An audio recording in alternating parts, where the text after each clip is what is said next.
Haleluya, shalom kepada semua Bapak Ibu yang diberkati oleh Tuhan. Di poin selanjutnya saya melihat bahwa arti kemerdekaan buat kita yang lebih dalam lagi adalah bagaimana Allah memberikan kebebasan buat kita. Sebuah kebebasan di mana kita harusnya hidup di dalam, bukan di luar kebenaran Tuhan. Nah, ini yang perlu kita maknai, bahwa sesungguhnya kita akan mengetahui sebuah kebenaran, dan kebenaran itu akan membuat kita merdeka. Anda bisa menemukan firman dari Yohanes pasal 8 ayat yang ke-32.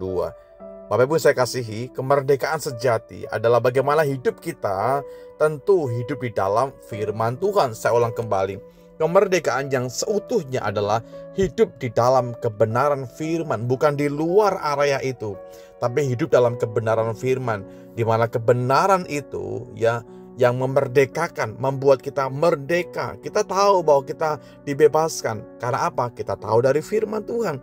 Kita tahu bahwa kita dikasih oleh Tuhan. Dari mana tahunya? Dari firman Tuhan. Kita tahu bahwa kemerdekaan itu membuat kita menjadi kuat dalam melangkah, menjadi orang-orang yang punya power, menjadi orang-orang yang berani menghadapi situasi dan kondisi apapun, karena iblis sudah dikalahkan. Dan Alkitab katakan bahwa kita akan semakin paham dan mengerti, dibuat Allah menjadi mengerti tentang kebenaran ketika kita di dalam kebenaran itu. Pastikan bahwa kemerdekaan itu menjadi bagian dalam kehidupan kita hari ini, dan kita tinggal dalam kebenaran. Firman yang kita bisa terima setiap waktu, firman kebenaran itu akan melingkupi hati dan kehidupan kita. Sebab itu buat kita gereja Tuhan, biarlah kita semua mengerti dan masuk lebih dalam lagi di dalam kebenaran Tuhan. Baca firman setiap waktu, renungkan firman setiap waktu, berdoa setiap waktu, melangkah dalam apapun yang kita akan lalui. Kita masuk di dalam kebenaran, dan kita akan melihat Tuhan di dalam kebenaran itu, dan kita tenggelam di dalam area-area di mana kita berdoa, Tuhan apa yang saya harus lakukan, Tuhan apa yang harus saya pikirkan, Tuhan apa yang harus saya kerjakan di waktu-waktu ke depan. Saya percaya kalau kita tenggelam dalam kebenaran itu, maka Anda akan dibuat menjadi orang-orang yang bisa berpikir dengan baik, bekerja dengan baik, berencana dengan lebih baik lagi. Dan sehingga keputusan yang Anda lakukan adalah dasarnya adalah firman Tuhan. Karena kebenaran itu akan membuat mengkontrol kehidupan kita dalam menghadapi segala sesuatunya. Bahkan dalam keputusan-keputusan yang tersulit sekalipun, Anda menjadi orang-orang yang dipenuhi dengan hikmat Tuhan. Hikmat Tuhan akan membawa hidup kita karena kita masuk area hidup kita dalam kebenaran itu. Sahabat-sahabat saya, mari kita kembali kepada firman Tuhan. Mari kita bawa hati dan kehidupan kita untuk lebih dalam lagi masuk dalam kebenaran itu. Bebas untuk bagaimana kita hidup dalam kebenaran. Warnai hati dan kehidupan kita dengan firman Tuhan.